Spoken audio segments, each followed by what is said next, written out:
Assalamualaikum warahmatullahi wabarakatuh. Selamat pagi anak-anak sekalian. Semoga kita selalu dalam keadaan sehat walafiat. Pada pertemuan kali ini saya akan menjelaskan tentang materi Bahasa Indonesia kelas 8 kurikulum 2013. Bab kedua tentang teks iklan, poster, dan slogan. Kali ini kita akan mempelajari subbab C, yaitu menelaah pola, struktur, dan kaidah kebahasaan iklan pada kompetensi dasar 3.4. Baiklah, mari kita mulai belajar kita dengan bacaan basmalah. Bismillahirrahmanirrahim. Masih bersama saya Budi Zafitrianingsih. Mari kita mulai pelajaran kali ini. Yang pertama yaitu menelaah pola, struktur, dan kaidah kebahasaan. Ini adalah inti dimana sebelum kita membuat sebuah iklan, poster, atau slogan, kita harus mengetahui bagaimana struktur teks tersebut dan kaidah kebahasaannya. Untuk mengetahuinya, kita juga harus punya beberapa contoh untuk mengetahui pola teks yang kita amati.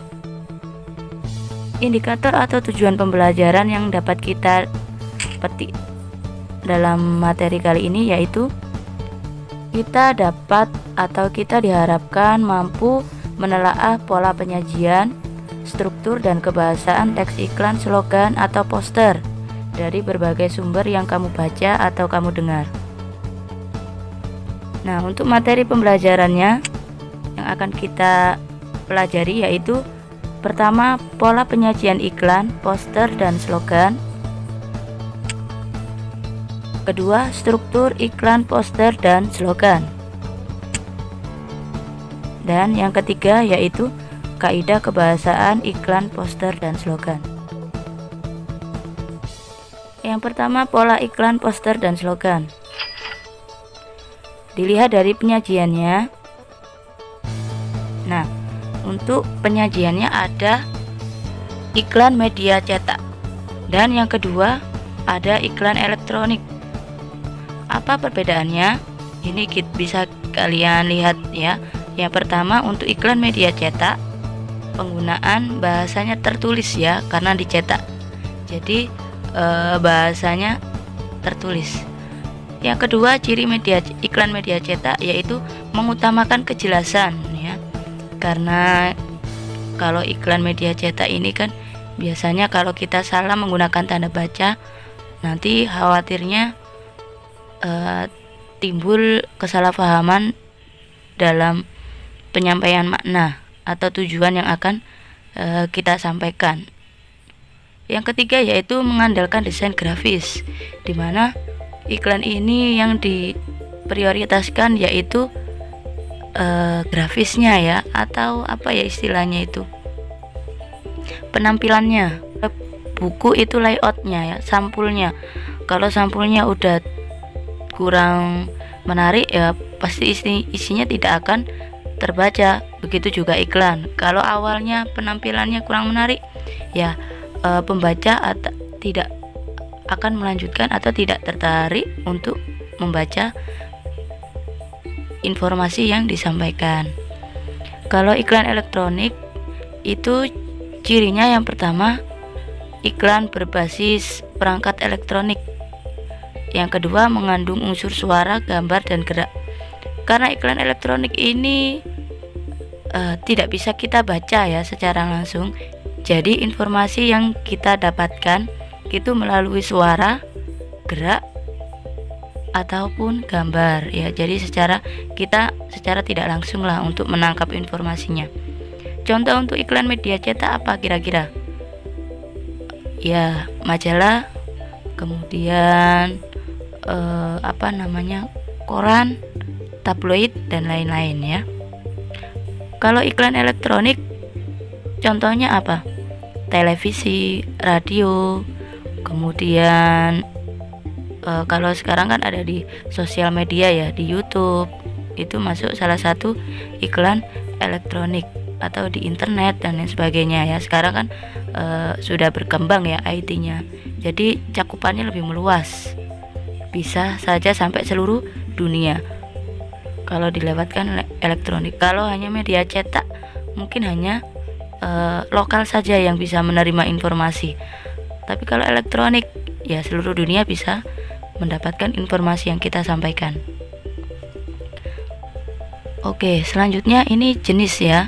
Dilihat dari jenis, iklan ini terbagi menjadi 3, yaitu pemberitahuan, layanan masyarakat, dan penawaran. Tujuan iklan pemberitahuan yaitu hanya memberitahu halayak tentang suatu hal yang akan disampaikan. Jadi tidak ada unsur bujukan atau rayuan kepada pembaca atau masyarakat umum. Yang kedua, iklan layanan masyarakat bertujuan memberikan penerangan atau penjelasan kepada masyarakat, di mana ini sifatnya yaitu terdapat unsur moral ya, ada pesan yang disampaikan. Yang ketiga yaitu iklan penawaran, bertujuan menawarkan produk atau jasa. Nah, ini contohnya iklan niaga. Iklan niaga ini jual beli ya, dan iklan lowongan kerja. Nah, dimana kalau penawaran berarti yang pemasang iklan ini membutuhkan atau menarik halayak untuk bergabung yang ditawarkan. Kalau itu iklan lowongan kerja. Kalau iklan niaga berarti pemasang iklan ini bertujuan supaya masyarakat ini tertarik dan mengikuti apa yang diajak pemasang iklan ini. Kalau iklan layanan masyarakat contohnya apa? Misalkan tentang wajib belajar 9 tahun dalam bentuk video atau film pendek, itu bisa ya. Jadi masuk iklan layanan masyarakat. Biasanya kalau di televisi itu cara mencegah virus corona dan lain-lain. Nah, itu kan ada dari pihak kesehatan memberikan penyuluhan, bupati memberikan penyuluhan, dari presiden memberikan penyuluhan ya, itu masuk layanan masyarakat. Kemudian contoh iklan pemberitahuan, yaitu ya sekedar memberitahukan. Misalkan kaitannya dengan puasa Asyura Arafah. Nah, misalkan itu. Jadi kan biasanya dipasang-pasang di status sosial media. Nah, itu juga masuk iklan pemberitahuan melalui penyajiannya media elektronik. Dapat dipahami ya. Selanjutnya kita akan membahas tentang struktur iklan, poster, dan slogan. Saya akan membahas struktur iklan, poster, dan slogan. Yang pertama yaitu struktur. Untuk teks iklan, poster, dan slogan, ini adalah teks yang paling sederhana ya dan singkat, dimana struktur teksnya hanya ada 2 dibanding dengan teks lainnya, teks berita atau teks eksposisi dan lain-lain. Yang pertama yaitu pengenalan atau judul. Pada bagian pertama dibaca orang. Oleh karena itu biasanya kalau media cetak, judul itu tulisannya atau ukuran hurufnya itu lebih besar dan tebal. Supaya apa? Ya supaya masyarakat itu bisa langsung tertuju untuk pengenalan, maksudnya ini apa. Kalau judulnya tentang minuman, nah berarti kan pembaca itu sudah memprediksi, oh ini pasti menawarkan sebuah minuman, seperti itu. Yang kedua, berisi nama dan judul ya. Jadi berilah judul yang menarik dan unik, singkat ya. Namanya judul itu singkat tapi penuh makna. Jangan terlalu panjang karena nanti justru malah pembaca atau masyarakat tidak menemukan maksudnya. Yang ketiga yaitu dapat mengetahui iklan yang ditawarkan. Nah, ini yang sudah saya katakan tadi. bahwasanya judul itu penting ya. Jadi jangan sampai pembuatan judulnya ini suka-suka, apalagi tidak sesuai dengan isi yang ditawarkan. Dan jangan pakai teka-teki ya, karena judul itu harus jelas. Yang kedua yaitu penjelasan atau pernyataan persuasif. Tujuan produk, jasa produk, dan kegiatan. Nah, ini dicantumkan pada penjelasan bahwasanya judul ini tujuannya untuk apa. Kemudian menerangkan penjelasan dan detail iklan. Ini juga pada paragraf penjelasan. Yang ketiga, pernyataan yang mendorong pembaca atau penerang. Pernyataan yang mendorong pembaca atau pendengar. Di sini dengan kata lain kelebihan produk atau jasa yang ditawarkan. Seperti itu.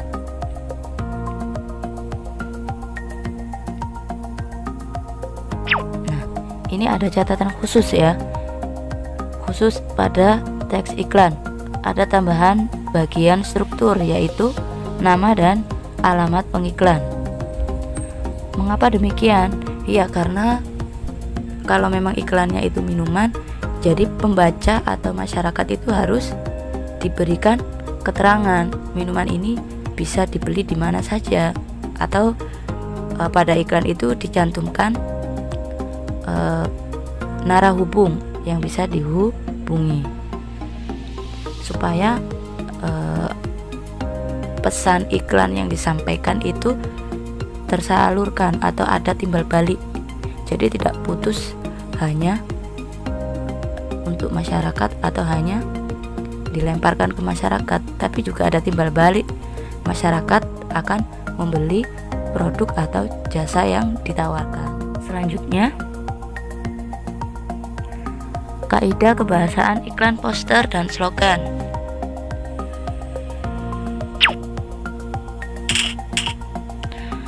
Kaidah yang pertama yaitu kalimat persuasif. Sebelumnya persuasif ini sudah dijelaskan ya, bahwasanya persuasif ini bertujuan meyakinkan dan membujuk pembaca agar melaksanakan atau menerima gagasan penulis terhadap suatu hal. Pada intinya untuk kalimat iklan, poster, dan slogan, buatlah kalimat semenarik mungkin yang isinya supaya masyarakat itu tertarik dan mengikuti ajakan yang kita sampaikan.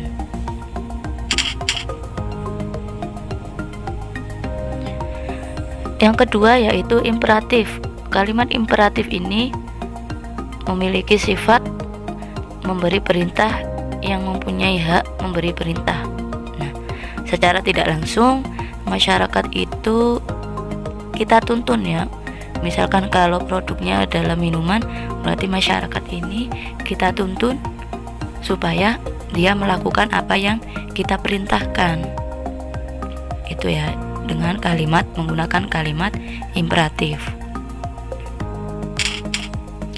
Yang ketiga, kebahasan iklan, poster, dan slogan itu ringkas, menggunakan kalimat efektif, yakni singkat, jelas, dan bermakna ya. Jadi tidak seperti teks pidato ya, yang ada mukotimanya dulu, ada basa-basinya dulu. Itu kalau teks pidato. Kalau teks iklan, poster, dan slogan langsung ya, langsung pada poin-poin yang akan disampaikan. Yang kelima yaitu berkesan positif, harapan yang dirasakan baik, bentuk ekspresi pembaca atau pendengar baik. Nah, ini yang harapan bagi pemasang iklan, poster, dan slogan, adanya respon positif dari masyarakat.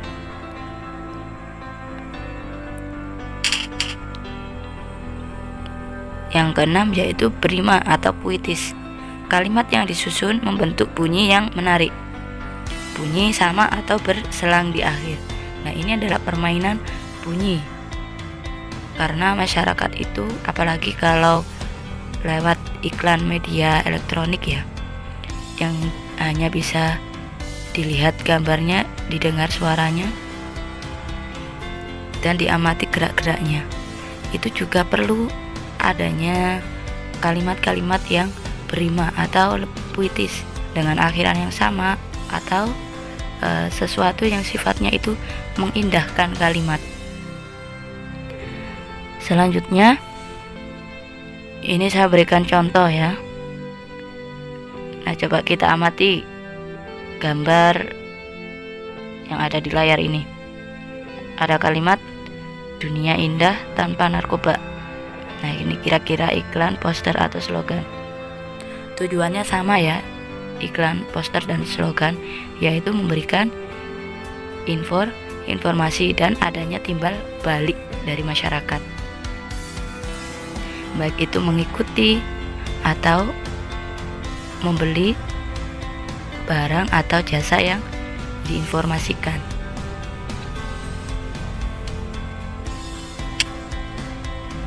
Kita analisis ya. Yang pertama, pola penyajiannya yaitu bentuk media cetak. Ini termasuk poster pendidikan. Mengapa dikatakan jenisnya poster? Karena ini lebih dominan ke gambar daripada tulisan. Tulisannya lebih sedikit. Meskipun tulisan, tapi tulisannya berwarna ya. Jadi kalau mata kita melihat, pasti kita lihat estetikanya ya, keindahan grafisnya, gambarnya.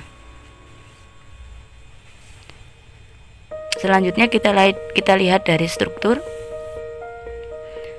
Ini judulnya Dunia Indah Tanpa Narkoba.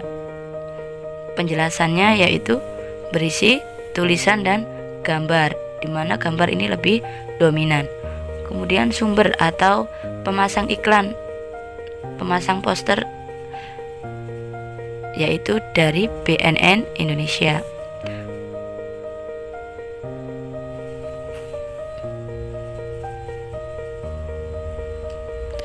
Dilihat dari kebahasaan, pada poster tersebut mengandung kalimat imperatif, yaitu kalimat sifatnya mengajak dan memerintahkan ya, serta penulisannya kalimat ringkas, tidak berbelit-belit. Jadi singkat, ringkas, namun memberikan kesan positif ya, adanya dampak positif bagi masyarakat. Baiklah, untuk pertemuan kali ini saya kira cukup. Semoga apa yang saya sampaikan dari awal hingga akhir bermanfaat untuk kita semua. Saya akhiri, wassalamualaikum warahmatullahi wabarakatuh, dan nantikan video pembelajaran berikutnya.